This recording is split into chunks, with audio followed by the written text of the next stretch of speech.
বাক স্বাধীনতা কোরআনের চেয়ে বেশি কেউ দিতে পারে নাই, সুবহানাল্লাহ বলবেন। কিন্তু শর্ত কি? কথাটা সত্য হতে হবে। কথাটা কি হতে হবে? বাক স্বাধীনতার দোহাই দিয়ে আপনি কুফরি কথা বলবেন যে মানুষ এসেছে বানর থেকে, এটা বাক স্বাধীনতা না, এটা বাক স্বেচ্ছাচারিতা। ইসলামের চেয়ে বেশি বাক স্বাধীনতা কেউ দেয় নাই। আমি একটা উদাহরণ দিচ্ছি। আপনার শ্বশুর আসছে সাতক্ষীরা থেকে, আপনাদের এখানে কি যেন একটা মিষ্টি আছে, কাঁচাগোল্লা না আরেকটা আছে কাঁচাগোল্লা, আচ্ছা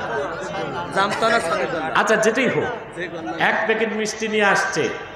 আপনি শ্বশুরকে দেখেই বললেন আসসালামু আলাইকুম দুলাভাই কেমন আছে?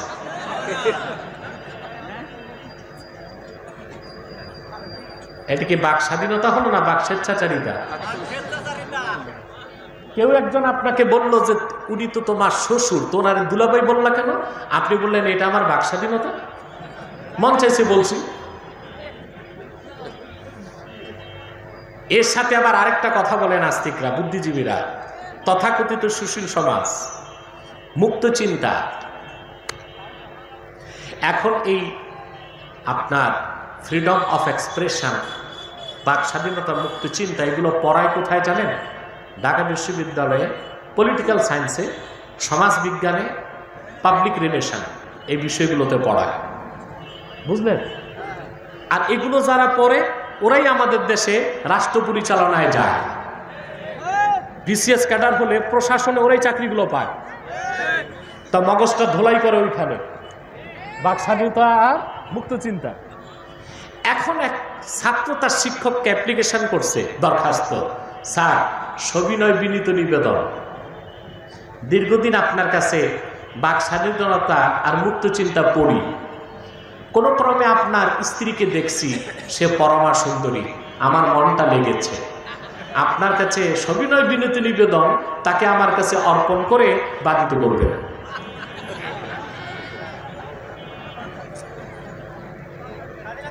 মুক্ত চিন্তা, আমার মন চাইছে, স্যার দিবে কি দিবে না ওটা তো স্যারের বিষয়। যে স্যার এই মুক্ত চিন্তা পড়ায় উনি কি হাতে দরখাস্ত নিবে না স্যান্ডেল নিবে? আপনি যদি বলেন sir this is my freedom of expression, এটা আমার মুক্ত চিন্তা, তখন কিন্তু স্যার মুক্ত চিন্তারে ঝাড়ু মারবে। তাহলে তাদের মুক্ত চিন্তার বাক স্বাধীনতা হচ্ছে শুধু ইসলাম বিরোধিতার স্বার্থে। 2 মাস আগে সুইডেনে দেখেছেন কুখ্যাত ইহুদিরা আল্লাহর কালাম, মহাগ্রন্থ পবিত্র কোরআন কারিমে অগ্নি সংযোগ করেছে। নাউজুবিল্লাহ বলবেন না?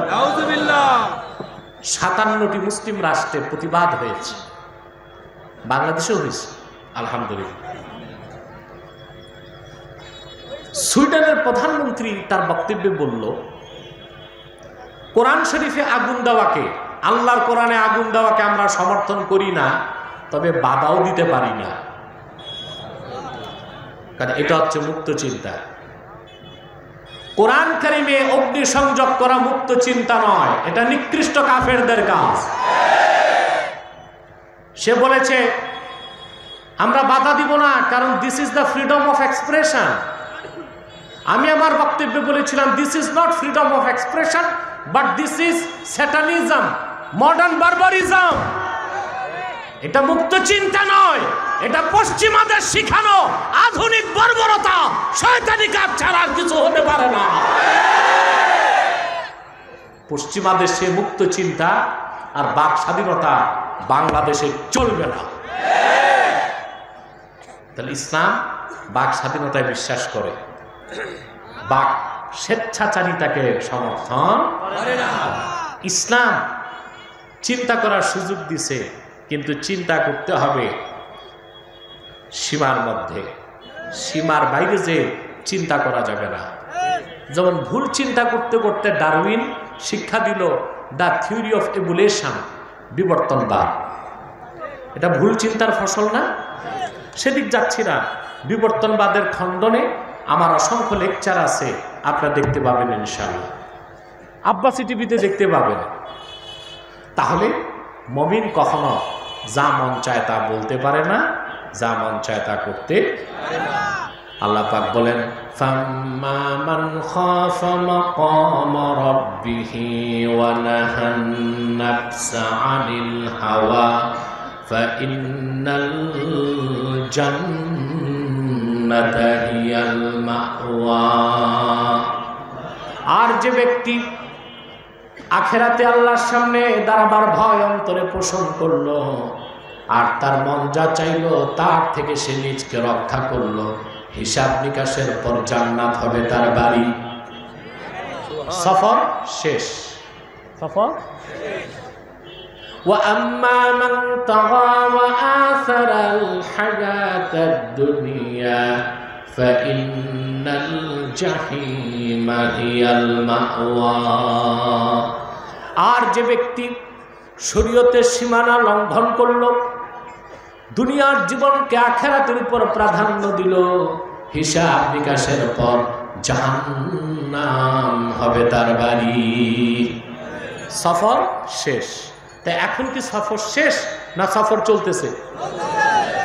পাথেও লাগবে, লাগবে, কথা বলেন। সফরের সামগ্রী লাগবে না?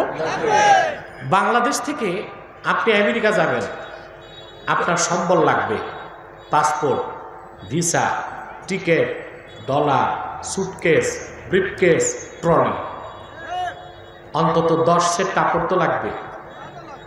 আমেরিকায় তো লুঙ্গি পরে হাঁটা যায় না, কমপ্লিট স্যুট লাগবে, টাই লাগবে, বুট লাগবে, আলেমরা জুব্বা কুর্তা নিয়ে যাবে, ঠিক কিনা?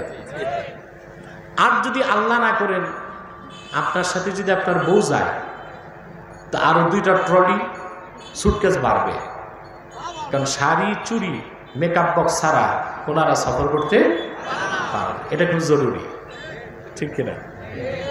মেকআপ বক্সে কি থাকে শুনি? রং বেরঙের আটা আর ময়দা, পাউডার, এগুলো দিবেন মা বোনদেরকে, এটা তাদের হক, ঠিক কিনা?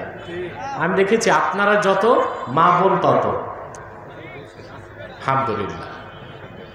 তো তারা তো তাদের জীবনটি আপনাদের কাছে উৎসর্গ করে দিয়েছে, দিবেন না কেন? দিতে হবে না? তুমি কি মাইক বারবার ধরো নাকি? বারবার ধরো না, আমার কানে আওয়াজ না আসে। একটার মাথায় টুপি নেই, আমার মনে উজুও নাই, এই জন্য এগুলোর শয়তান ধরে, আমার কানে আওয়াজ না আসে। বৃষ্টি আসে না চলে গেছে? আলহামদুলিল্লাহ বলবেন না? বুক ভরা শ্বাস নিয়ে বলেন আলহামদুলিল্লাহ। সব বাড়িতে শুধু। তাহলে ঢাকা থেকে আমেরিকা যাবেন, একই পৃথিবীর 2টা ভূখণ্ডে সফরের জন্য আপনার কত চালান লাগে, পাথেও লাগে। আপনি তো সফরে আছেন, আপনার সামনে রয়েছে এক অনন্ত অসীম সফর। সেই সফরের জন্য আপনার পাথেও লাগবে কিনা বলেন? সেটাই আল্লাহ বলে দিয়েছেন, ওয়াতাযাওয়াদু ফাইন্না খায়রাজ যাদিত তাকওয়া। পাথেও সংগ্রহ করো, সফর খুব লম্বা।